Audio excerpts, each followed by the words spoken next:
Good morning, conference. Chair conference, Dawn Butler, Brent Central CLP.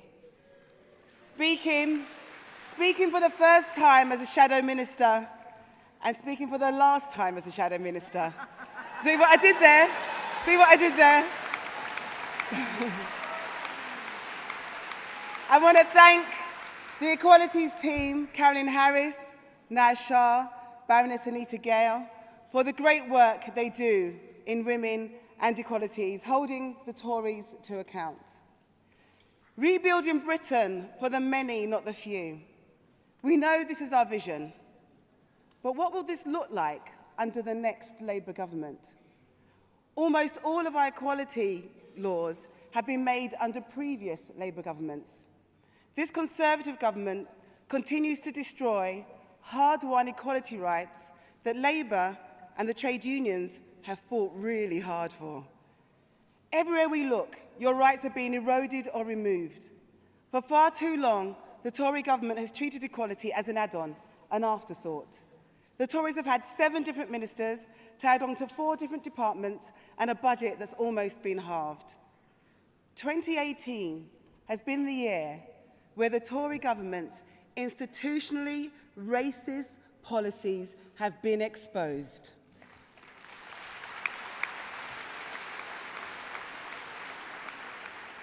The hostile environment and the damage they have done to the Windrush generation will never be forgiven, nor forgotten, nor should it be. My parents were invited here from Jamaica. They were confronted with signs saying, "No blacks, no Irish, no dogs." My parents worked so hard, and my dad never took a day off sick in his life. They paid their taxes, and they raised their children well, as I'm sure you'd agree. Now the Windrush generation, in their twilight years, when they should be enjoying their entire retirement, are confronted with, "Go home. You're no longer British. You are surplus to requirements." This could have been my parents. Shame, absolutely. This could have been my parents. After giving their blood, sweat and tears to rebuild Britain, they are discarded like trash. And this was no mistake or unintended consequences by Theresa May. Her hostile environment was by design. And sadly,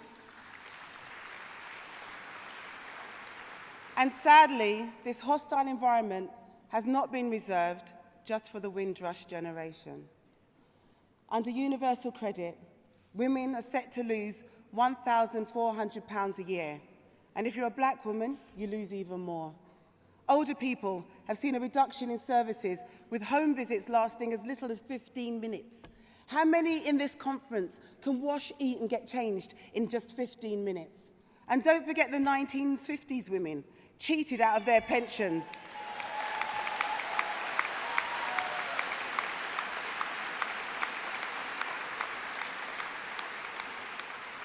Disabled people, you've been treated so badly by this government's austerity policy that the United Nations has said it is a systematic violation of your rights.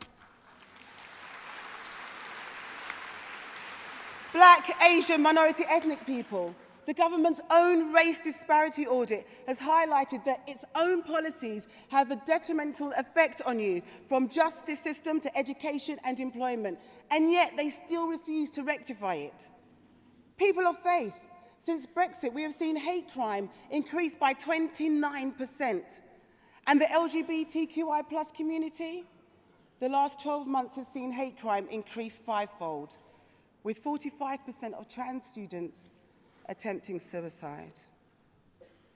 I could go on talking about the many things that mitigate against a fairer society, but I want to talk about what a Labour government would do.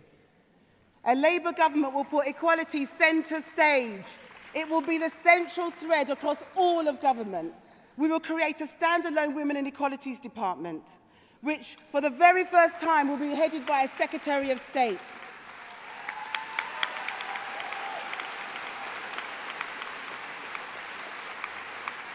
We will develop and deliver a national equality strategy, lead on reducing discrimination and inequality.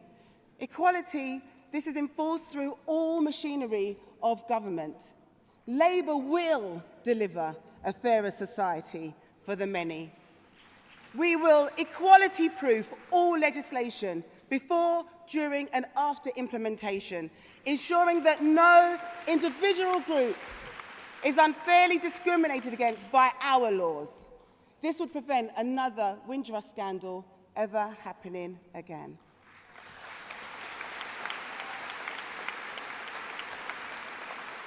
Labour's new Equality Department will work alongside other departments to implement up to 10 days paid leave for those suffering from domestic abuse,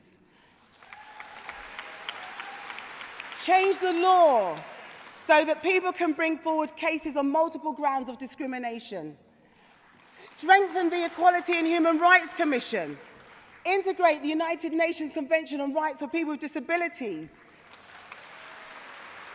ensure that British Sign Language be given full legal status,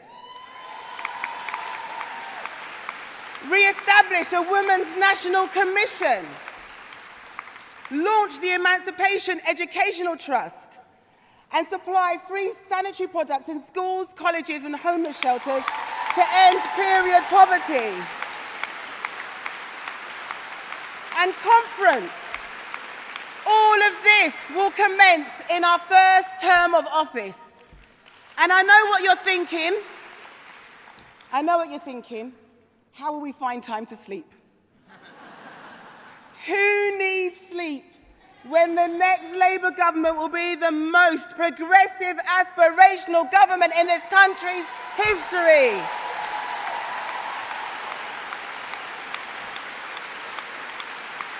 The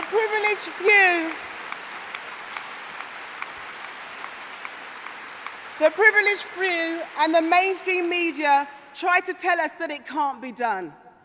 Don't believe them. It can.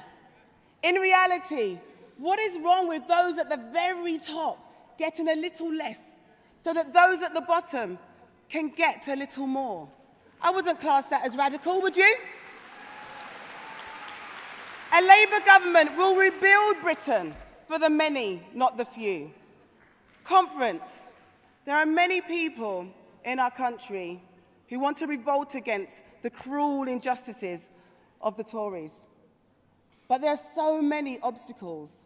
They want their voices to be heard, but unfair obstacles overpower them.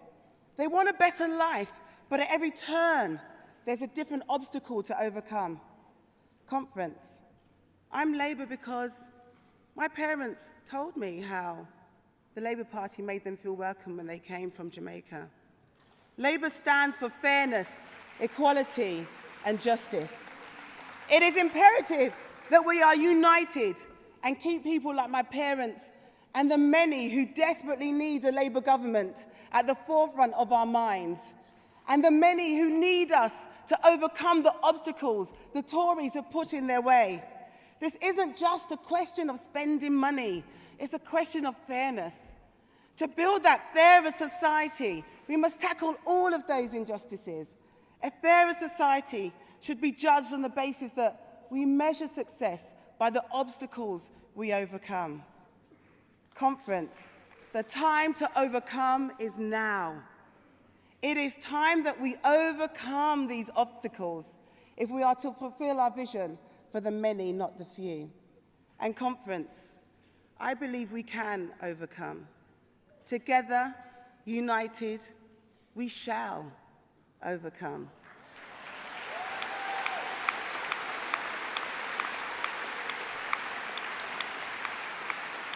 We shall overcome someday. Deep, you know where I'm going with this, deep in my heart, I do believe we shall overcome someday, and someday soon. Conference, look around you. Look around you. We are the many. We are the many. Actually, turn to someone, shake their hands and say, we are the many.